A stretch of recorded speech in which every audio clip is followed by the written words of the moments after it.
नबी अलैहिस्सलातु वस्सलाम फरमाई, बुखारी शरीफ की हदीस से, बाबु कैफ फुरिदतिस सलात फिल असरा।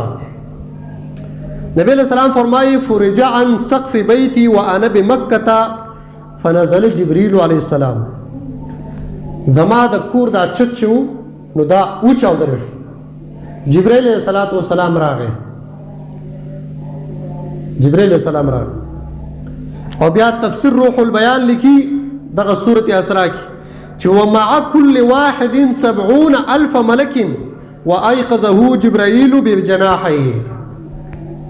जिब्रील अलैहिस्सलाम वर सर इसराफील अलैहिस्सलाम वर सर मीकाईल अलैहिस्सलाम द हर यौ मुक़र्रबु परिश्तो सरा औया ज़र परिश्तो लखकरू, औया ज़र द जिब्रील अलैहिस्सलाम सरा, औया ज़र द इसराफील अलैहिस्सलाम सरा, औया ज़र द मीकाईल अलैहिस्सलाम सरा।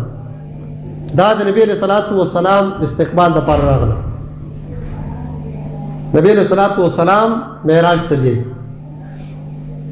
जिब्रील अलैहिस्सलाम फरमाई, जमा दा वज़र के खुदे पाक द कापूर और मश्क और अंबर खुशबुयाने लगोली, खो मा ता पता न हो چې دا به ولي وای د معراج په شپه چې ما ته خدای پاک وی چې په خپل وزر باندې زما محبوب یې ښکا نه ما ته اله پته ورګید چې دا خوشبوئی د څه لپاره ما په دې وزر کې خدای پاک دا خوشبوئی ولې پیدا کړی دا.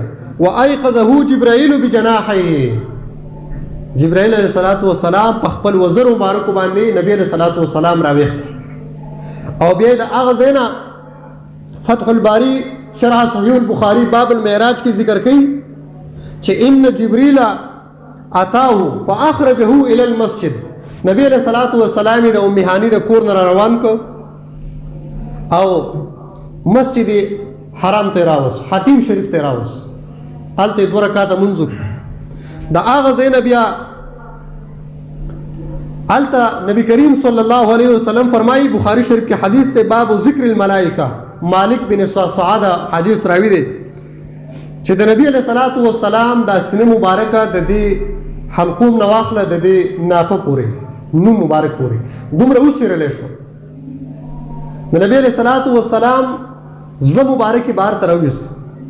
نبی علیہ الصلوۃ والسلام فرمائی، زوینه زما مخامخ ثم اوتیت بطست من ذهب مملوءه من الايمان، بیا د سرو زرو یو لوښی راوړی شو د ایمان نه ډک لوښی، زما زړه چې کوم دی نو هغې راوویسته. فغسل قلبي، زما زړه د ابي زمزم په اوبو باندې غسل ورکړو. او مجموع الزوائد کې ذکر چې بلا دم ولا وجع، نبی علیہ السلام فرمایي ما ته دغه شان کاته، زما دا سینه داسې سیر کړی شوه، زړه مبارک ترې راوویستلو او زمزم په اوبو باندې ووینځو، خو ما ته هېڅ قسمه نه وینه راغلې وه او نه څه درد محسوس شوی. د نبي علیہ السلام شق صدر وشو، د ایمان او د حکمت نه د نبي علیہ السلام زړه ډک کړ. بیا بوراق خدای پاک را لېږلی و، دا ډېر زیات یو انتهایی تیز رفتاره سورلي ده، انتهایی تیز رفتاره. په نن زمانه کې په دې جدید ټکنالوژي کې هم د هغې د رفتار اندازه څوک نشي لګولی. که ډېر زیات تیز قسمه یو ټکنالوژي جوړه شي خو د بوراق د رفتار ته نه رسي، د هغې تیزوالي ته نه رسي، هېڅ چېرته نشي رسېدی. دا داسې یو تیز رفتاره بوراق راغی. ترمذی شریف کې حدیث سے انس بن مالک رضی الله تعالی مبارک فرمایي، وایي چې کله بوراق راوستل شو، جبرائیل علیہ الصلوۃ والسلام بوراق ونیو، ځینې ونیو، نبی علیہ الصلوۃ والسلام پې کېناست. وایي هغه بوراق ته خوشحالۍ نه اوچت شو ولګېد چې دا عظیمه موقع ماته میلاو شوه، هغه د خوشحالۍ نه اوچت شو. جبرائیل علیہ الصلوۃ والسلام هغه بوراق چې د نبی علیہ الصلوۃ والسلام نه ښایسته سورلي او ښایسته شخصیت د اوسه پورې پتا باندې بل څوک نه دی سور شوی. ګورې په آرام باندې شه، نو بوراق بیا په آرام باندې شو. د نبی کریم صلی الله علیه وسلم د مسجد حرام نه روان شو، مسجد اقصی ته ځي. په لاره باندې څه واقعې مخې ته راغلې او صحیح مسلم کې حدیث مبارکه دی باب فضائل موسی کې، د موسی علیه السلام په فضایلو کې نبی علیہ الصلوۃ والسلام فرمایي، مررت علی موسی لیلة اسری بی، زه په لاره تلم د موسی علیہ الصلوۃ والسلام قبر مې ولیدو، عند کثیب الاحمر، یو سره غونډۍ وه د خاورو د هغې سره، د موسی علیہ الصلوۃ والسلام روضه ده، هغه مې ولیده. او چې ومې لیده وهو قائم یصلي فی قبره، موسی علیه السلام په خپل قبر کې ولاړو خدای پاک ته په عبادت باندې مونځ نو انبیاء کرام په خپل قبرونو کې ژوندي دي. نبی علیہ الصلوۃ والسلام په خپل مشاهده وکړه، حدیث بیان کړ، صحیح مسلم کې دا حدیث موجود دی. نبی علیہ الصلوۃ والسلام فرمایل چې ولاړو عبادت کو، د خدای پاک مونځ کو، او بیا په کې لا خلکو بعضی تفسیر کړي نور فقهای کرام، علماء کرام، محدثینو چې موسی علیہ الصلوۃ والسلام د نبی علیہ الصلوۃ والسلام د استقبال د پاره ولاړو او د یصلی په معنی د درود باندې دی چې موسی علیہ السلام په خپل قبر کې ولاړو، نبی علیہ الصلوۃ والسلام را روانو په هغه باندې درود وی. نبی علیہ الصلوۃ والسلام فرمایي فلار روانو ما یو طرف نه आवाज راغی، اے محمد صلی الله علیه وسلم. ما आवाज ورنکړ، درې پیری आवाज وکړو، ما سره دې طرف ته توجه ورنکړه، ګس طرف نه आवाज راغی چې دې طرف ته سیکا، درې پیری आवाज شو، ما ته پوښتنه کو، مخه ته یو خزر اعلی هغه ته आवाज وکړو، خو لیکن ما هغه طرف ته توجه ورنکړه. چې کله مسجد اقصی ته ورسېده، جبرائیل السلام ته فرمایي چې په لار باندې داسې عمل لا سره وشو. نبی رسول الله والسلام ته جبرائیل امین عرض کوي، اے د الله محبوبه، کدی خي طرف دې کس ته تا جواب ورکړی وي دا يهودي انسانو سا امت په ټول يهوديان شي، که ګس طرف ورته دې आवाज کړی وي جواب دې ورکړی وي نو دا نصرانی استاد ټول امت به نصرانی شي، او کده دغه خزي طرف ته ودرېدل وي استاد ټول امت په دنیا پسې ورپسې شي.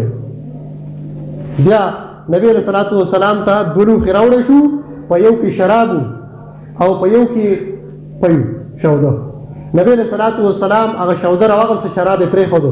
جبرائیل امین ته فرمایي چې تا په فطرت باندې عمل وکړه، تا خدای پاک یو لوی حکمت درکړی دی، یو لوی علم در خدای پاک درکړی دی. بیت المقدس ته چې ورسېد، سنن نسائی کی حدیث مبارکه ده، ثم دخلت بیت المقدس، بیت المقدس ته چې داخل شو، فجمع لي الانبیاء، الله جل جلاله 1,24,000 انبیاء کرام بیت المقدس ته اول جمع کړیو د نبی رسول الله والسلام لپاره.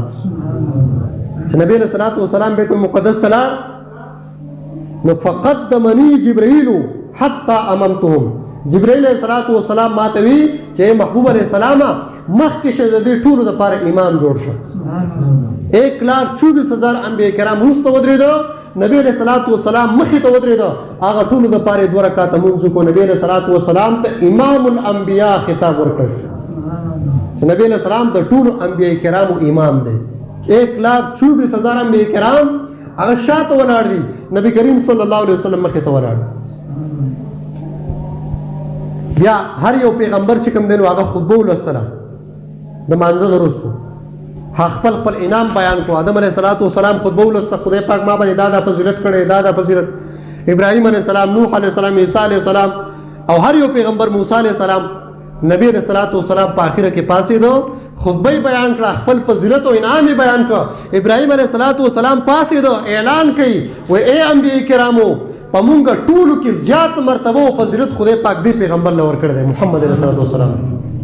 ټولو انبیاء کرامو ته خدای پاک د نبی رسول الله والسلام عظمت خودلو چې دا د آخري زمانه پیغمبر دا په ټولو کې افضل دی، دا افضل الرسل دی، دا امام الانبیاء دی، دا عام نبی نه دی، دا عام پیغمبر نه دی. ابراهیم علیه السلام د نبی رسول الله والسلام نیکه مبارک هغه اعلان وکړ چې د ټولو نه افضل پیغمبر دا دی، بهترین پیغمبر دا دی. دا غي وروسته بیا بل براق راوستل شو، دا تمام کائنات خدای پاک ساکن کړ په دغه ټیم کې، ټول ودرول او نبی علیہ الصلوۃ والسلام بر معراج ته بوت. په بر باندې خاطو شروع پلندو مختصر د مډیر وګړو واقعا. نبی کریم صلی الله علیه وسلم چې بر اسمان تر جبرائیل امین دروازه ټکي، وای سو کې وای جبرائیل امین، وای سو دې سره، وای نبی کریم صلی الله علیه وسلم وای دته اجازه شوه دي خدای پاک را بللې. نبی علیہ الصلوۃ والسلام هغه تعظیم خټول پرشتو ته او د خپل نه دراغله، خدای پاک ځان ته غواړي، خدای پاک را بللې. موسی علیہ السلام بو کوي تور تتلو الته وو سره خدای پاک معراج کو، خدای پاک وو سره کلام کو. نور انبیاء کرامو د پاره خپل خپل زینو او د نبی علیہ الصلوۃ والسلام د معراج د پاره راز د پاره خدای پاک په خپل جبرائیل امین او سره د دریو پرشتو نور مقربون میکائیل او اسرافیل او د هر یو سره 70,000 پرشتي د دې ټولو په دې مجمع کې په دې لخر کې نبی علیہ الصلوۃ والسلام معراج روان دي. په هر یو اسمان کې د هر یو پیغمبر سره ملاقات وشو. سدرۃ المنتهى ته بر ورسېد، بیت المعمور ته، دا د فرشتو کعبه ده، بیت المعمور. حضرت عائشہ به فرمایي خصائص کبرا کې امام جلال الدین سیوطی رحم الله د ذکر کړی. حضرت عائشہ به فرمایي قال رسول الله صلی الله علیه وسلم لما اسري به الى السماء، وای چې کله زبر اسمان ته بیت المعمور ته لاړم، اذن جبرائیل، جبرائیل علیہ السلام اذان وکړو، فظننت الملائکه انه يصلي بهم، ټول ملائکو دا ګمان وکړو چې اوس به جبرائیل السلام اذان وکړو، اوس به ما هغه مخکې شو، موږ ټول لبا جمع راکړي. و چې جبرائیل السلام اذان نه فارغ شو راغی، فقدمني زي مخکې کړم چې محبوبه کریمه ته مخکې شه، زي مخکې کړم، فصلیت بالملائکه، نو بیا مې ټولو ملائکو د پاره منظم وکړو. نبی علیہ الصلوۃ والسلام په بیت المقدس کې امام الانبیاء شو، په بیت المعمور کې امام الملائکه شو. د اسمان چې څومره ملائکې دي په کروڑو باندې د حد نه هغه زیات دي، هغه ټول ملائکه رالو په نبی علیہ الصلوۃ والسلام پسې وروسته ودرېدو. نبی علیہ الصلوۃ والسلام هغوی ته امامت ورکړ. تفسیر روح البیان لیکي علامه اسماعیل حقی رحمه الله، او علامه نظام الدین نشاپوری تفسیر نشاپوری کې دا ذکر کړي چې سدرۃ المنتهى ته بر ورسېد، دا د جبرئیل علیہ السلام مقام دی. په دغه ځای کې دغه ځای نه یو بل براق راوسته شو، هغې ته رفرف ویلی شي. نبی علیہ الصلوۃ والسلام په هغې باندې کېناست او بره سیر و سیاحت شروع شو، سفر شروع شو په بره باندې.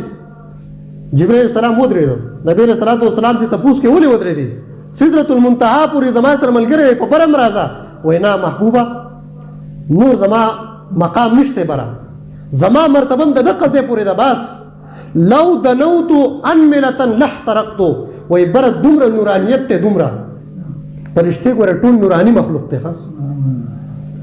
او د خدای پاک نور وایي دومره زیات دی بره.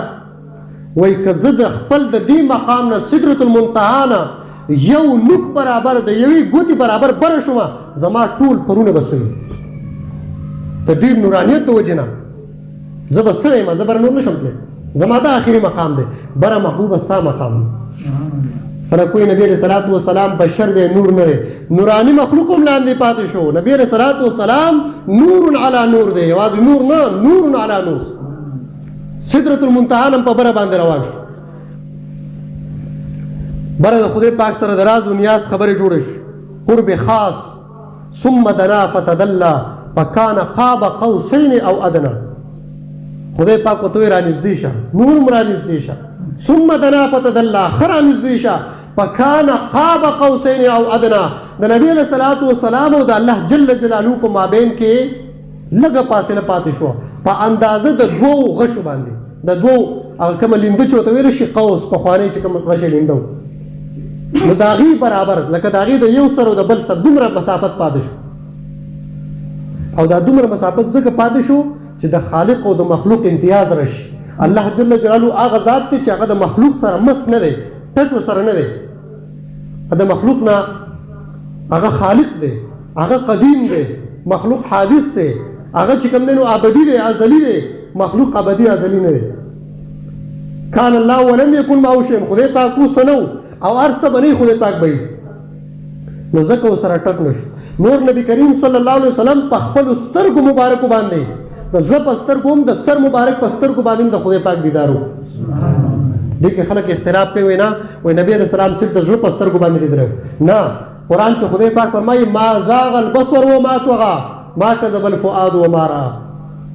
وایي د نبی علیہ الصلوۃ والسلام سترګې مبارکې بل طرف ته کږې نه شو. دا عدم زیغ چې راغی که نه، کوږوالی نه، دا په دې سترګو باندې وکړه، صرف په سترګو باندې نبی علیہ الصلوۃ والسلام د خدای پاک دیدار وکړو. نبی علیہ الصلوۃ والسلام فرمایي، ترمذی شریف کې حدیث دی، نبی علیہ الصلوۃ والسلام فرمایي رأیت ربی فی احسن صورت، الله جل جلاله مې په ښایسته صورت کې ولیده. وایي خدای پاک رانه تپوس کوي چې فیما یختصم الملأ الاعلی، د ملأ الاعلی فرشتو ته وګوره په څه کې لګیا دي، جنګ جګړې کوي، خبرې کوي د یو بل سره. وایي ما ورته وایي چې ما ته هېڅ پته نشته. وایي وضع کفه بین کتفی، خدای پاک خپل دس قدرت، خپل لاس زما د ولو په منځ کې کېښو. فوجدت برد انامله فی صدیه، ما په زړه کې په سینه کې د خدای پاک د دغه ټچ کولو، یعنې د دغه وضع سره وضع د کف سره ما د هغې یخوالی محسوس کو. نو بیا نبي علیه الصلاة والسلام فرمایي وایي فتجلى لي كل شيء وعرفته. وایي د دې نه وروستو په دې اسمانونو کې په دې ځمکو کې یوه انچه ځای داسې نه و چې هغه ما ته ښکاره نه شو. هر څه ما ته ښکاره شو، هر څه ما وپېژنده او په هر څه باندې زه عالم شوم. کل شیء په هر څیز باندې. ترمذي شریف کې حدیث د ځانه به په یو څیز کې قید نه لګي. نبی علیه الصلاة والسلام داسې نه دی ویلي چې په بعضې څیزونو پوه شم په بعضې پوه نه شم. نه، فرمایي په دې ځمکه اسمانونو کې په هر څه کې اول راته پته نه وه، خو چې خدای پاک راته راکړه علم نو بیا په هر شي باندې مې ولیده او په هر شي باندې خدای پاک علم هم راکړو، پوه هم پرې شوم. هر شی مې وپېژنده، هر یو څیز مې وپېژنده. بیا خاص خبرې شروع شو. فاوحى الى عبده ما اوحى. خدای پاک وحی وکړه هغه چې کوم خدای پاک وحی کوله خپل بنده ته. ما کذب الفؤاد وما رأى فکلمه ربه عند ذلك. نبی علیہ الصلوۃ والسلام په دغه ځای کې د خپل رب سره خبرې کولې. نبی علیہ الصلوۃ والسلام ته فرمایي ویا اله العالمین اتخذت ابراهیم خلیلا. ابراهیم علیہ السلام دی خلیل ګرځولې دی. واتیته ملکا عظیما تا ته لوی بادشاہي ورکړې ده. داود علیہ الصلوۃ والسلام له هغه د لوی بادشاہي ورکړې ده. دا غرونه دا د هغه لپاره مسخر کړي وو، وسپنه د هغه لپاره مسخر کړي وه. موسی علیہ الصلوۃ والسلام دی کلام الله هغه سره دی خبرې کړي دي. وکلمت موسی تکلیما. او عیسی علیہ الصلوۃ والسلام ته علم ورکړی دی په تورات او په انجیل باندې. ویبرئ الاکمه والابرص. هغه به ړانده برابرې، هغه به مړه چې دی نو هغه به ژوندي کوي. نبی علیہ الصلوۃ والسلام ته خدای پاک فرمایي چې ته مه خفه کېږه. وارسلتک الی الناس کافة بشیرا ونذیرا. نور انبیاء کرام ما د لږ لږ کسانو دپاره لېږلي. محبوبه ته ما د ټولې دنیا دپاره پیغمبر لېږلی. بشیرا زیری ورکوونکی، چا له به جنت ورکې، چا ته به چې ته جهنمي، چا خپل ګوستا خپل بدبخته به د جهنم ورکې او خپل تابعدار خپل فرمانبردار د به جنت ورکې. د جنت دپاره مې ته جوړ کړې، ته مې قاسم جوړ کړې، تقسیمونکی جوړ کړې. ورکوونکی ځای مې خو محبوبه ته به تقسیمې، تقسیمونکی به ته زما په کائناتو کې زما په مخلوقاتو کې به تصرف ستای. ستا چې څه تصرف دی هغه کوه. ته مې داسې جوړ کړی. ورفعت لک ذکرک. ای محبوبه ستا خو ما ذکر اوچت کړی دی. څنګه ذکر مې اوچت کړی دی؟ په کوم ځای کې چې زما ذکر کېږي نو محبوبه ستا ذکر به خامخا کېږي. دا مقام ما نور انبیاو ته نه دی ورکړی، دا مې محبوبه صرف تا ته درکو. دا صرف ستا مقام دی. د هغې نه وروستو بیا نبی کریم صلی الله علیه وسلم فرمایي بخاری شریف کې باب کیف فرضت الصلاة کې حدیث مبارکه دی. نبی علیہ الصلوۃ والسلام فرمایي ففرض الله علی امتی 50 صلاة. خدای پاک زما په امت باندې 50 منځونه فرض کړل. زه ډېر زیات خوشحاله شوم. نبی علیہ السلام فرمایي زه ډېر زیات خوشحاله شوم، تحفه کې خدای پاک 50 منځونه راکړل. بس ما وایي چې د خدای پاک راز او نیاز به د خدای پاک سره به خبرې و چې موسی علیہ الصلوۃ والسلام خواته رالم. فرجعت بذلك حتى مررت على موسی. موسی علیہ الصلوۃ والسلام ته فرمایي چې خدای پاک امت له صدر کړه. نو ما ورته چې 50 منځونه ما ته یې فرمایل چې فرجع الى ربك فان امتك لا تطيق بذلك.